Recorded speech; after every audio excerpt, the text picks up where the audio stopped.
Happy New Year.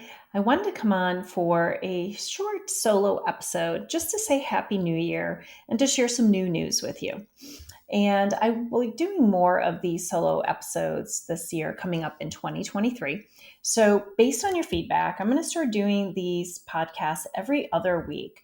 I know that many of you, along with myself, I have several different podcasts that I like to listen to. And you guys have shared that doing it less frequently will allow you to catch up and enjoy all of the shows that you like to listen to. So, in addition to episodes every other week, I'll probably be doing more of these solo episodes, just coming on more often throughout the month. I also want to thank you so much for your amazing reception and support of Live the Width of Your Life, the book that I wrote. It actually went out at the end of the year on December 27th. We had our official live date.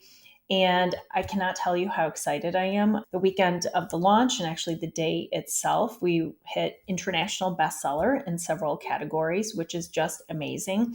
And I'm so grateful that you are reading the book and that you are posting and sharing, and for all those that have written reviews. Thank you, thank you, thank you. So grateful for that. I also wanted to share some other things that many of my clients and friends and I were talking about, which is, are New Year's resolutions dead? Should we set resolutions, or how do we approach the new year?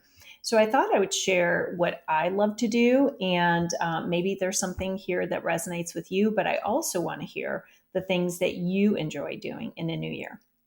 So, a couple of years ago, I started doing a year end recap, or just a reflection exercise. So, the end of December, usually the week right after Christmas, before New Year's, I spent some time, extra time in meditation, doing breath work, just in quiet time with myself. And I asked myself a couple of questions. And I think it's important to do this before I even set any new intentions or resolutions for the upcoming year.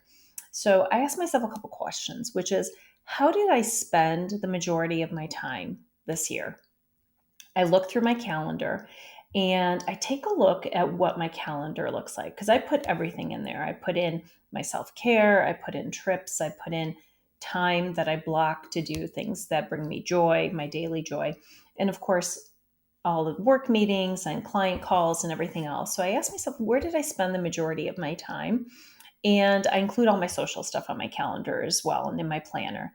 And that gives me a really good sense of how much time I spent and allocated to different areas of my life. And then I say, how do I feel right now? Am I energized? Am I excited? Do I feel well rested?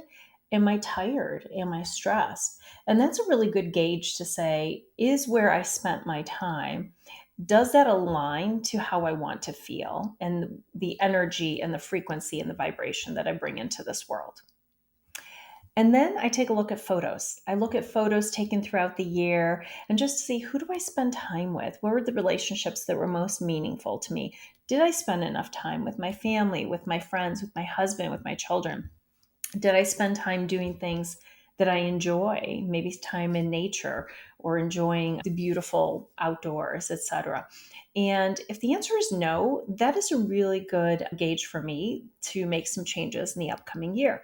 So I look at if how I spent time aligns with my life goals. I look at my health, my mental, physical, emotional, and spiritual well-being. I look at my relationships. I look at my career, my travel, growth and development, finances, everything. And that really gives me a good sense of maybe any adjustments I need to make, where I was doing a good job, and maybe where I want to make some changes in the upcoming year. No judgment, but just being able to get a really good assessment. I then focus in on what I am releasing. There are things that we have, coping skills or little saboteurs, limiting doubts, beliefs, stories that we tell ourselves, things that keep us stuck or playing small, things that sometimes they really just don't serve us any longer. And sometimes it's even relationships that maybe don't serve us like they used to. I let go of that stuff and I ceremoniously, I write it down, and I'll either burn it, I'll cross it out, or whatever feels right in the moment. But I release it and just kind of shed myself of those things and saying, these are not the things that I'm carrying forth in the upcoming year. So we had two pipes burst during the break. It was actually the Friday before Christmas Eve. And it made me think of a Bible verse that I really enjoy. So the Bible verse is from Mark chapter 2, verses 22. And it says, "No one pours new wine into old wineskin. Otherwise, the wine will burst the skins, and both the wine and the wineskins will be ruined. No, they pour new wine into new wineskins." And this made me think about how if we want to change something in our life, we have to change first. We have to do the work for ourselves first. So if I want to make room for new blessings, I have to remove the things, release the things that don't align with that energy. So with the pipes bursting, luckily not much was damaged, but it did give me an opportunity, because one of them happened in my closet, to go through and say, are there things here that don't bring me joy anymore? How can I release them? And we can do the same thing with emotional stuff. The other thing that I love to do is to write myself a letter. So this was something, was like a best practice. And I can't remember if it was Marie Forleo or Mel Robbins, someone who did something a couple of years ago on end of the year work. And I loved it so much. But writing a letter that I will read for myself on December 31st, 2023. And it's an aspirational letter addressed to myself from me, and really about how I want the year to unfold. What are the things that I'm grateful for?